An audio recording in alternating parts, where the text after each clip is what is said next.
Bill, thanks so much for joining us inside the Ice House. Thanks for having me, Lance. What a great place. Yeah, it is. It's a great place to record a podcast. Great ambiance. Obviously, the NYSE, 233 years of history. So we're always excited when CEOs like yourself come and join us here at the Stock Exchange. And, you stepped into the CEO role at Sysdig at a critical juncture for the cybersecurity and cloud security industry. What, first and foremost, before we talk about Sysdig and the rest of your journey, just what inspired you to take on this opportunity, and what was it about Sysdig's mission or market position that convinced you that this was the right place for your next stop in the career? Yeah, Lance, I think first let's look at the cloud market overall. I mean, the cloud market right now is about $1 trillion. It's a massive opportunity right now. And in 10 years, it's going to grow to about $5 trillion. So when you think about that market in itself, what a privilege it is to serve that market. I think the market, that industry that we're in, is cloud security. So cloud security, roughly about a $50 billion industry right now, and it's going to grow to about $150 billion. So first, it was the opportunity. It was what could we do to help customers and partners and prospects really unleash their cybersecurity potential and make sure that we could come alongside them as they go on this cloud journey, and how they're going to help navigate it in all different industries: financial, healthcare, retail, whatever it might be. As far as joining Sysdig, I will tell you that what attracted me to the company was, one, it was an open source company. It was a company that basically said, we're going to be very open as we start to look at our technology, how we actually work with people, how we pull our technology in, how we're going to make sure that we service that community. As a matter of fact, it was founded under a founder who started Wireshark and Falco. Mm-hmm. When you look at those open source communities, we have industries where 60% of the Fortune 500 companies are using Falco. Hundreds of millions of users, and some of the biggest names you could imagine: Apple, IBM, AWS, all using and leveraging the Falco open source, which is what Sysdig was built on. And so your 3 decades of experience include C-suite roles at companies like Zscaler, IronNet, Talkdesk, obviously now Sysdig.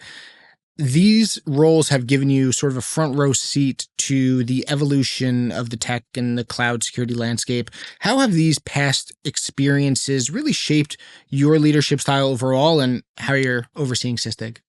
I think you described them really well. They were companies that were revolutionary in many cases, transformational, large-scale companies. When you think of Symantec and HP and Oracle, some of the larger companies that I had the privilege of being a part of. When you look at companies like Zscaler and some of the ones you mentioned in Duo, they were doing things that were very difficult, things that many people were not even thinking about. As a matter of fact, I remember joining Zscaler, and in the first, call it 1,000 customer interactions I had, many people said, no, I'm not going to go to the cloud. I love my blinking lights. I love hugging my appliances sitting in the data center. And I will tell you that many times we had to explain to them where they were going versus where they were.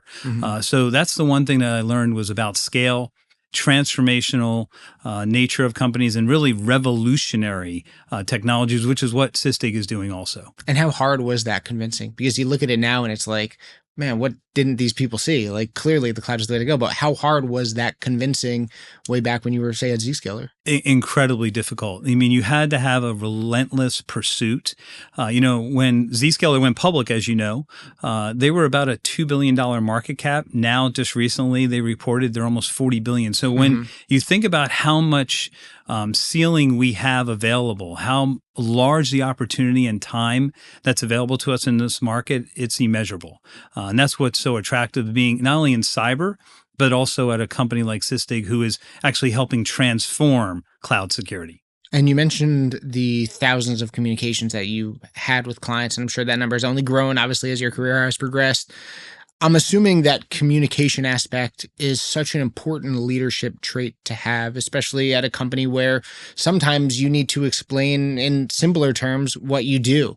So what are along with that, some of the leadership traits that you have noticed and learned and carried on from job to job that you now apply to Sysdig, a company, that has achieved so much with still so much room to get even greater?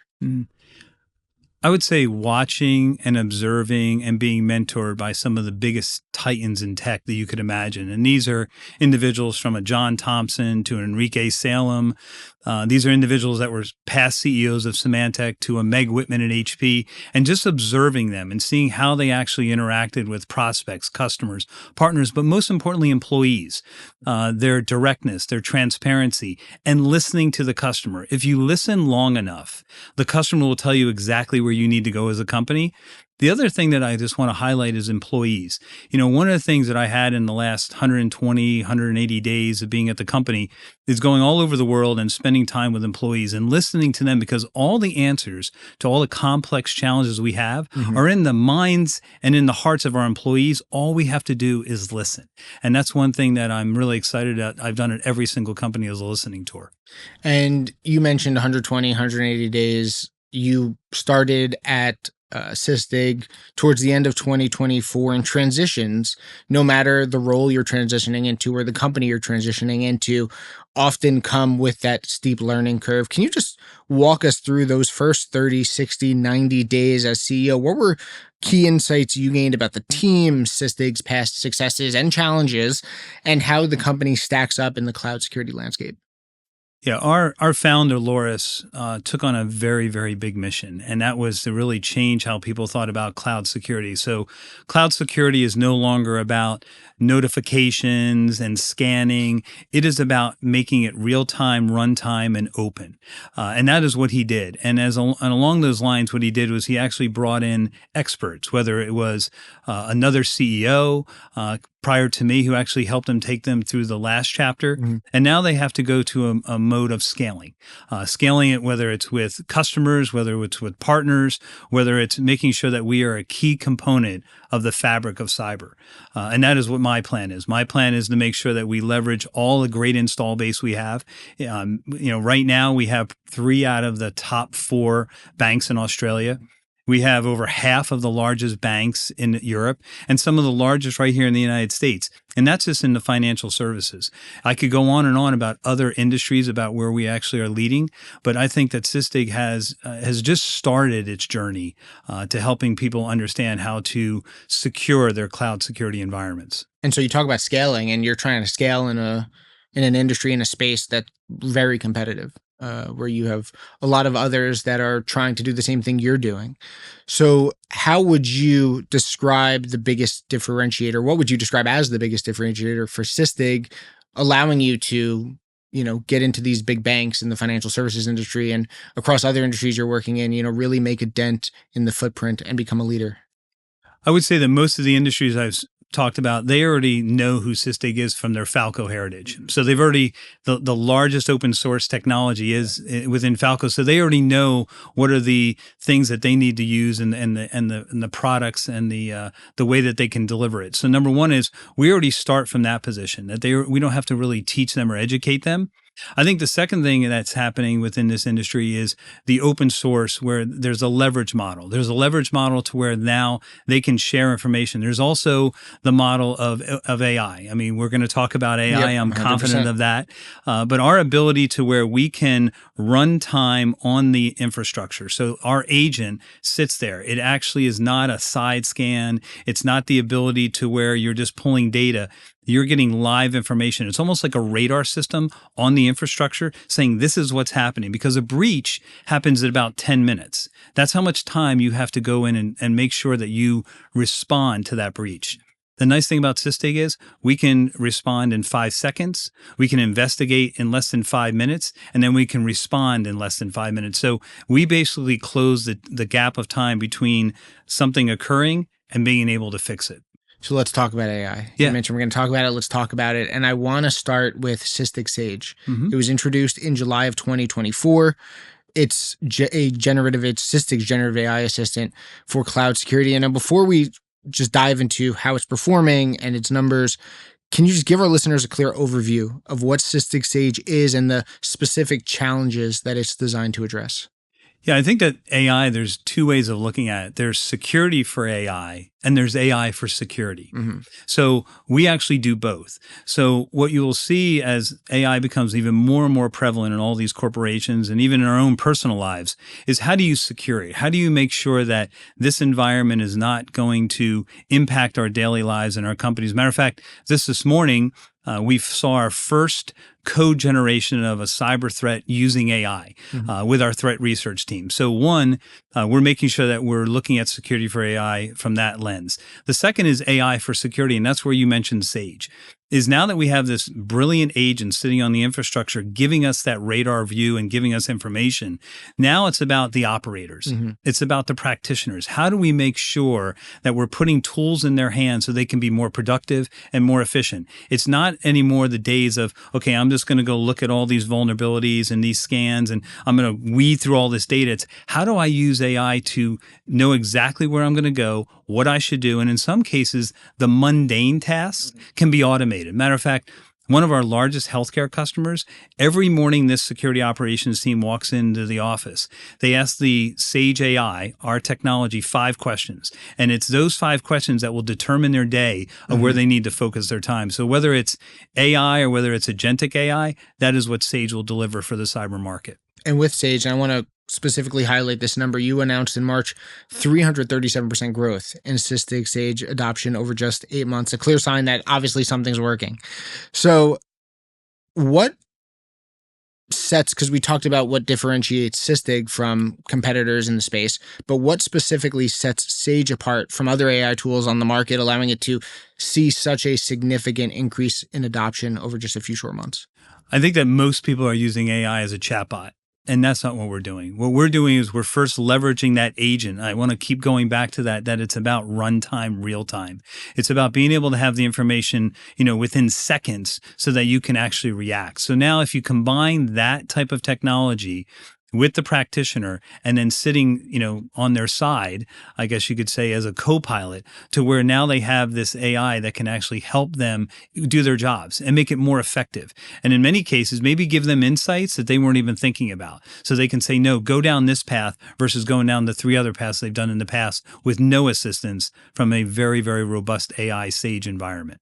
And so as more organizations integrate AI, and I feel like pretty much all of them have across industries, right? Regardless of whether you're in finance or tech or retail, you've introduced AI in some way, shape, or form. So as more organizations integrate AI into their security workflows, how do you see the role of the CISO and the broader just security team as a whole evolving? Do you believe that tools like Sysdig Sage will just sort of fundamentally change the way security is approached and practiced? Absolutely. I think it's changing on both sides, the offensive and the defensive. On the defensive, our ability now to be able to go faster, be more efficient, be more productive, but also on the offensive side, the individuals that want to do us harm are also leveraging it. So it is the same race. It's the race of how much faster can we go versus the individuals that are trying to do us harm. What I will tell you is the CISOs that I speak to, all of them are trying to figure out how do I not only use AI for security, but also how do I do security for AI? Mm-hmm. They've got a combination challenge right now is how do they actually use a tool that can be incredibly beneficial, but also how do they secure it? And that's the benefit of our relationships with our customers. So speaking to just Gen AI and agentic AI as well, over the next few years, how do you really see all this evolving? If this is going to potentially change the way CISOs work, if they're looking for the security for the AI as well as the AI security, how do you see all of this going, 2-3 years down the line with a technology that is evolving almost at a daily rate now? I think that number one is it's going to help these individuals who are already overwhelmed. We know, and you see the statistics about the number of open headcount that we have in cyber. So we're already behind, as we know. So a lot of people like to say, well, AI is going to replace the human. Not in cyber, it's not. In cyber, what's happening is it's actually going to make the human better. Mm-hmm. It's going to make it more efficient and actually help them bring up their level of productivity to where it can be responsive to the offensive attacks that are happening.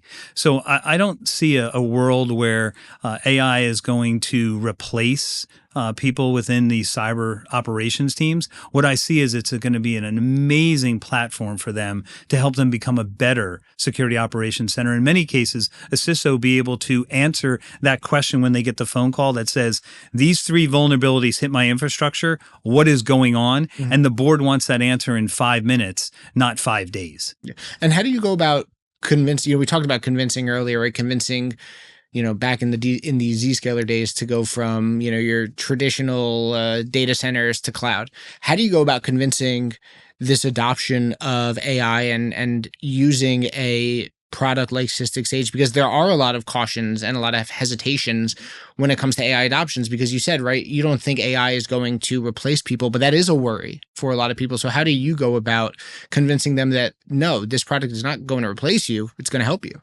A couple ways. One is because it's open, we have an open source community, sharing of this information of real use cases of where the one I mentioned about the healthcare. Also, we actually do business value studies. We are actually showing our customers and our partners how they can take the power of AI, in this case, Sysdig Sage, and be able to showcase to their CFO, their board, what is the financial impacts of leveraging this platform. So I think that's what's going to really help our executives and even the practitioners to articulate and translate how cyber can be not only a big change agent for them for helping secure their environment, but also helping them to understand the financials of a company and the impact that AI can make on them. And I mentioned how industries all over are adopting AI technology, Gen AI, agentic AI, whatever it might be, even if they're just using chatbots. As it becomes increasingly integrated into security tools and businesses alike, how are you approaching the challenges of maintaining trust, transparency, accountability, not just for what Sage does, but for really all of Sysdig? Yes. So a couple ways is I think that when you build security in the open and you have a community supporting it, that tells you the type of security company that we are. Most cybersecurity companies have proprietary closed environments, their platforms. Ours is out. Ours is right out there where people can see it. They can contribute to it. They can give insights and input. So I think that that's how we can make sure that individuals understand where we're going, and it's going to make us better. We all know when a community comes around and we all work together, great things happen.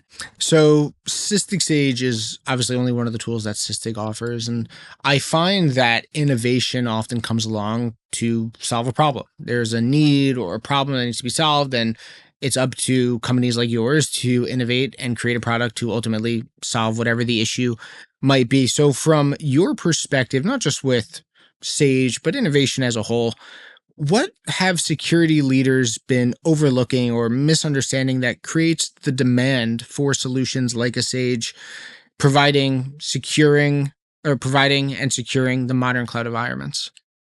I think that these security executives have a very difficult job. They have to translate how cyber impacts business value. They are always under pressure and duress on budgets. They are also serve at the pleasure of boards who are, getting all kinds of risk posture and cybersecurity questions of them. So, what I will tell you is I don't really think that they're missing anything. I think that these group of individuals are heroic in what they try to do each and every day.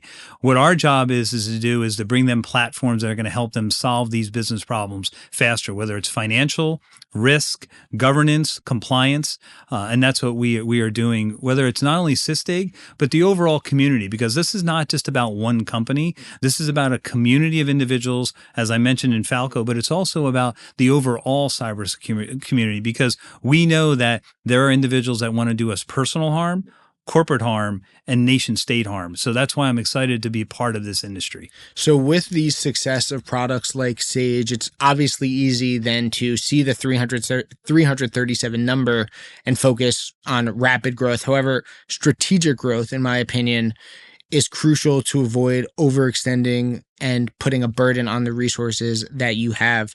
How do you balance investing in key areas while maintaining that discipline needed to keep the company on a sustainable path forward? I think it's a good question to balance keeping the lights on and making sure people are actually getting the results of the platform, and then, driving innovation. And I saw that at many of the companies you've already mentioned. And I think that the same thing we've done at Sysdig, we've actually split that. We've said we have our product and engineering team that are going to make sure that customer feature requests are met. We're making sure that the platform we committed to them is being delivered. But then on the innovation, our founder, Loris, who founded Wireshark and StrataShark and Falco, he's spending time thinking about what is the next phase of this environment? What is the next phase of cloud security, which is exactly how Sage AI was developed. So I will tell you that that's the thing that's exciting, is being able to have two different lanes, although they intersect every single day to make sure that we meet the current demands while focusing on the future outcomes. And I want to pivot back to, we obviously started our discussion talking about your transition into Sysdig, started in late 2024. Transitions often involved setting a new culture. You're able to get fresh eyes onto everything that's been going on. And it's important to have a tone that aligns with key stakeholders, whether that be shareholders, employees, customers, others in the C-suite. How have you approached just overall building trust and alignment with your leadership team, employees, and again, as I mentioned, probably the most important stakeholder, or maybe one of the two most important stakeholders as we sit here at the NYC, but customers? Yes. Well, as I mentioned, it's really important to go and meet with customers, prospects, and partners and employees all over the world and listen. One of the things I do with employees is whether I have breakfast, lunch, or dinners with them or any type of engagements, I ask them, what is your executive order? What's the one thing you would do if you were me? Because and I'm keeping that running tally, and that list is extensive because, like I said, they know what we need to do. And my job is to keep checking through them, set the strategy and vision as a result of listening to the customers, prospects, partners, and employees. What I will tell you, the other thing that's been very helpful to the company is pulling the top leaders together in the company and saying, where are we directionally going? I put the pen in their hands and say, what does world-class look like at a functional department level and a cross-functional collaboration? So how can we set a one page, not 20 pages of what we're going to do and all these different metrics and key results, but what are the things that are going to make a difference in the company, whether it's our path to a certain revenue model, whether it's innovation, whether it's raving fans, operational excellence, and people, so that the individual who serves the company can now understand how I am tethered to the CEO, to the board at an individual level. And now they have, and as we call it internally, their victory plan. They know exactly what they need to do each and every day to meet those criteria that they put together, and we all decided to come together as a team. And so coming in to Sysdig with a fresh perspective, you've had the opportunity to really identify key areas of growth. Looking ahead, as we now look 2, 3, 4, 5 years down the line, what opportunities, or which opportunities do you see as ones that are really promising, allow you and your team to really elevate the company in the coming years? I would say there's multiple things that are going to help the company. Number one is our channel and partners. You cannot go this alone in this market. You have to have technology partners, which we have extensive ones. You have to have great partners that are going to help companies navigate their cyber journey. You also have to make sure that the employees understand what their roles are, and they're thinking about creative ideas to help transform the company. So I think that the growth opportunity is extensive. I also think that our open source community is helping us identify what are the things around corners that we can start to invest in. So the nice thing for us is that we have multiple inputs coming to us, whether it's the customers, whether it's the partners, whether it's the employees, or whether it's the open source community, helping us drive our next chapter of the company and give us optionality to figure out what is the next chapter of Sysdig. Are there trends that either the community or customers or even you and your leadership team and your employees are seeing that you think could sort of dictate what cyber and cloud security looks like in the next 5-10 years? Absolutely. I will tell you that it's a better together mentality. Mm-hmm. One of the things that I'm encouraged by is that, we know what we do really well. We are a cloud security company. Now, there are ecosystem technologies that tie into our technology to where, instead of us going and saying, we're going to try to be all things to all people. And a lot of my competition is doing that. A lot of my competition is saying, well, I'm going to do this, this, this, and this.